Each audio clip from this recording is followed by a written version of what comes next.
and welcome to the Geek Legion of Doom, and this is going to be my favourite movies from 2024. A little bit of a couple of qualifiers before we kind of get into this. So these are all movies that have been out in general release in 2024. There are a couple of films that had festival releases in 2023. So if you look on IMDb, some of these are going to say 2023, but that was just a festival release. So I'm not really counting that. I'm only counting movies that were on general release in 2024. Some of these movies, I'll kind of give you the score I gave them in the reviews. Now, I have actually put some movies that were lower rated higher in the list. And that's because when I'm looking at a movie, I'm looking at it critically. But there's some movies that I just prefer on an entertainment value, even though I have more critical issues with them, if that makes sense. And then finally, what I would say is, I did a poll on the channel a short time ago asking viewers if they would prefer a list that included mainstream movies or just low-budget independent movies, which tends to be the bulk of what we review here. And it was a pretty close tie, to be honest, but a list including mainstream movies kind of won out. So this list of movies is just my favourite movies of 2024, including indie and mainstream movies. But what I would say is when I kind of did my list, I realised there's a lot of mainstream films that I haven't seen. I'll put up a graphic here of just some of the movies that I haven't seen this year, and as such, that's obviously it's hard to kind of say, well, these are the best mainstream movies, because I haven't seen many of them, if I'm honest. I've mostly seen independent movies, and because I see so many, I don't tend to go and see the mainstream films as much. So bear that in mind. But even in indie movies, I haven't seen everyone that's released, and some of the movies that even we've reviewed here, I haven't reviewed it. It's been either like Tom or Lisa, for example, so I might not have seen those films. So this are the ones that I've seen. So let's crack on with my top 10 list. Sonic, you finally found your family. Try to keep up. And we'll start with number 10, which is going to be the most mainstream film, and that is Sonic 3. Now, I'm doing this list after Christmas because I wanted to watch this movie before I did my list, in case I thought it was going to end up in it. And it is. So I'm doing this kind of quite late in the game, just before New Year's, really. But the reason why I think this movie deserves a place in my top 10 is because I think this movie, Sonic 3, which I gave a 7 out of 10, is a great, cross-sectional movie where it's obviously made to be a family film.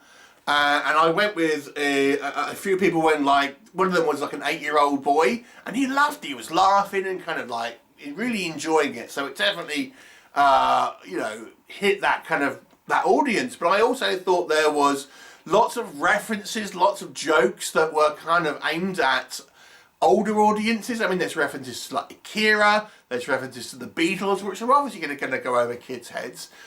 So I thought that was very good. You've got elements of action, you've got elements of sci-fi, there's kind of even some pathos and, comedic moments and more tender moments in it.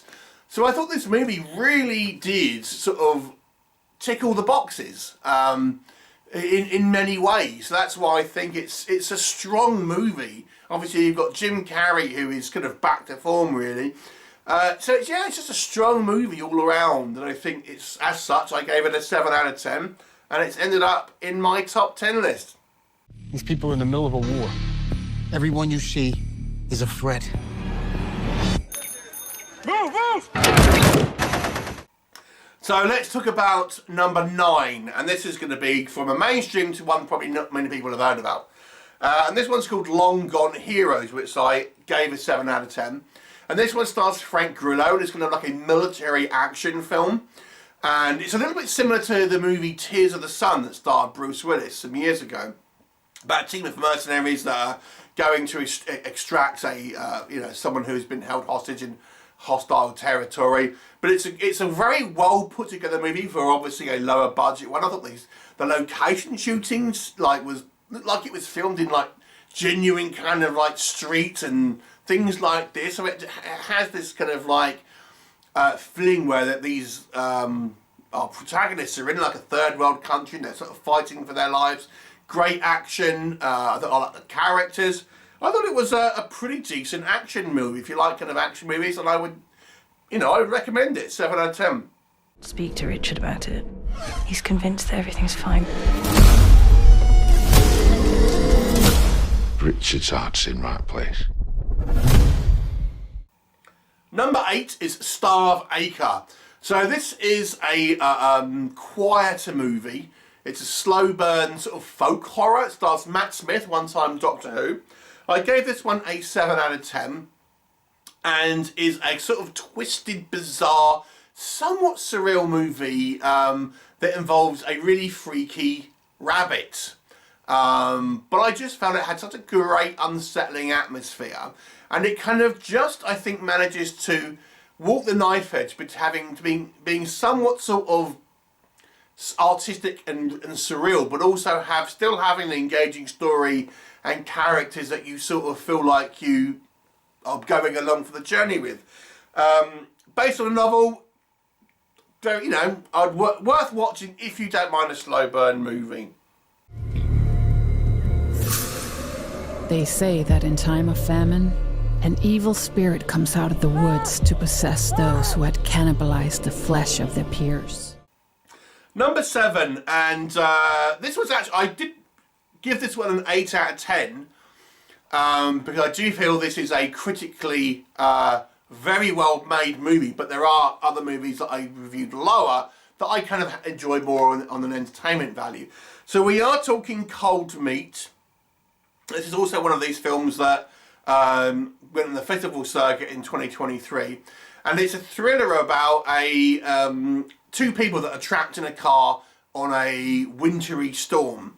It involves a serial killer, it involves a mythical creature, and is a great character drama, well acted. Despite it being a kind of a one location movie, I still found it quite engaging. And for the movie that it was trying to be, I thought this was very, it was kind of like, this is possibly the best you could possibly do for this sort of style of this movie, the story that it wants to tell. Yeah, it's one location, but it's, I just think it's such a captivating movie in many ways. But there are other movies that I felt, even though I reviewed slightly lower, they were a bit more entertaining. So, Cold Meat, number 7, and that was an 8 out of 10.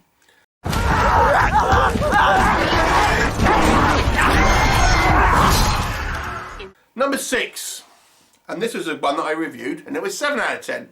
And this is Apocalypse Z, Beginning of the End. And this is a foreign language zombie movie that was again based on a book, or a series of books.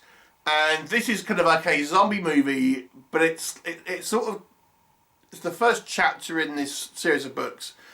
But what I really liked about it, it shows you the kind of like the almost like the evolution of what the zombie apocalypse would be, or might be. So at the beginning we have an infection and the people are just kind of watching it on the news, and it feels like it's a bit like COVID and stuff, and then we kind of get the governments trying to kind of like start putting measures in place, and it's evacuations and it's all desolate and no one's around, and then we have like the zombies start popping up and they're like en masse. So it has this kind of like all these sort of sections of this different sort of genesis of like a zombie apocalypse. I thought it was really good, very very engaging movie.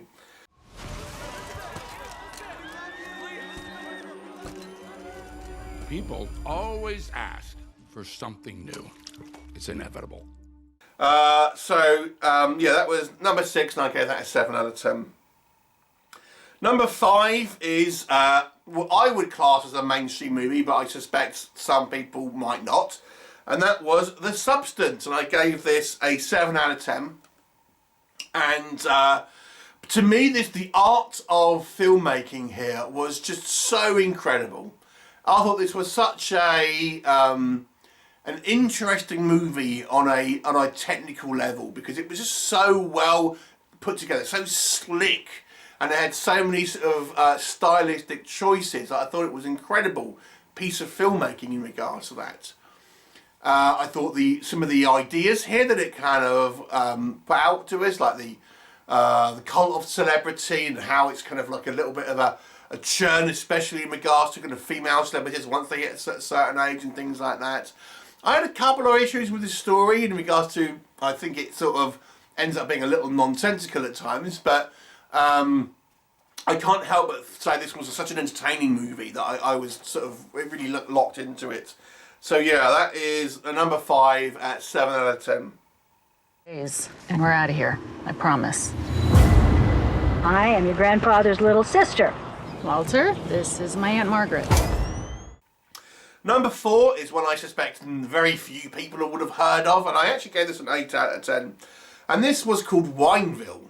Now, at first glance, I suspect you could probably wave your hand at this one and go, it's just some kind of boring, some run-of-the-mill slasher.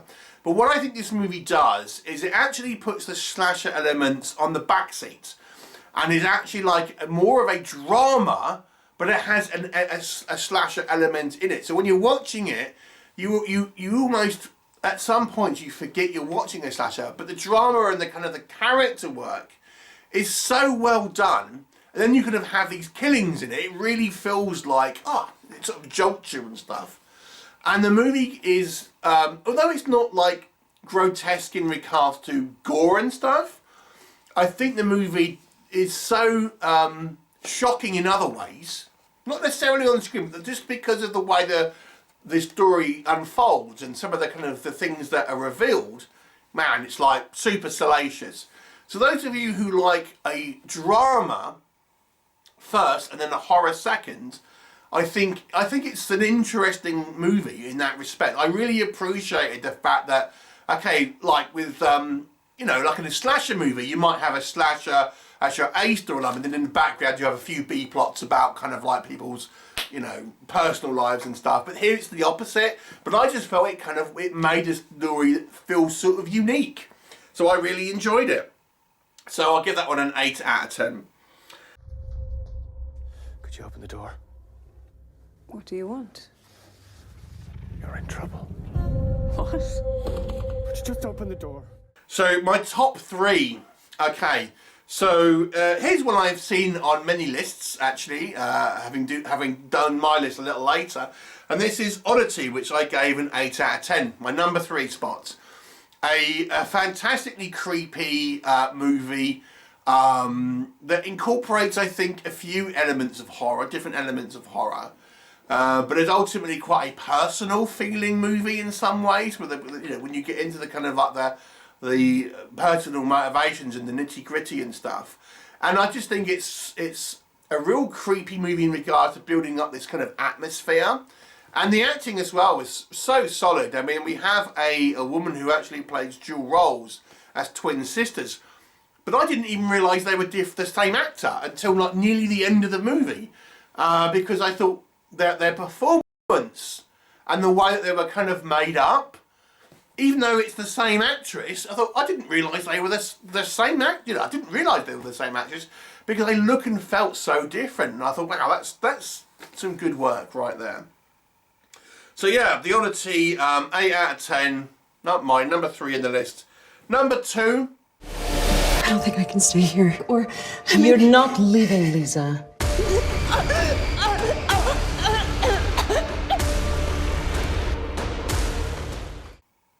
And again, this is one of these movies that had a festival run in 2023. So if you look at IMDb, it's going to say 2023, but it wasn't released until 2024 in a more of a general sense. And this is The Well. And I gave this an 8 out of 10. And this stars Lauren Lavera, who you may know from the Terrifier 2 and 3 movies, and is a pretty gory movie in its own right. And briefly, it's about some people that end up in Italy, and Lauren Lavera's character is like an art restorer, and she's kind of working on this painting that's been burnt. And There's shenanigans that are going on, supernatural shenanigans. Interesting characters, great sets, great location shooting, great sort of monster VFX and gore and things like that. You know, I think this is kind of like almost like an old school Italian. Well, isn't it set in? It's set in Italy and stuff, but it feels like those kind of Italian movies that we all know and love from yesteryear. So The Well, I would check that one out if you're you know, like a bit of a more gruesome horror. Oh, good evening, night owls, and thank you for allowing me into your living rooms once again. Well, night owls, we've got... My number one pick, however, which I scored 8 out of 10. Again, this is one which is has a 2023 festival release, but again, it was a general release in 2024, and that is Late Night with the Devil. And again, I've seen this on a few people's lists. Fantastic movie. Almost you could call it a found footage movie to a degree. But it was so captivating, and I think it did such a good job of recreating these kind of 70s late night talk shows. And, you know, you genuinely felt, wow, you know, what's kind of going on and stuff like that. And great performances by David Dalsmalchian, I think it is, his name is. Anyway, great movie. Again, I'm sure this is somewhat of a mainstream film to me, but maybe not to others. But yeah, genuinely kind of quite freaky. I really kind of enjoyed this movie. So it's my number one film of the year. What did you think of my list? Any movies there that you haven't seen that you maybe fancy checking out, or anything you disagree with me about?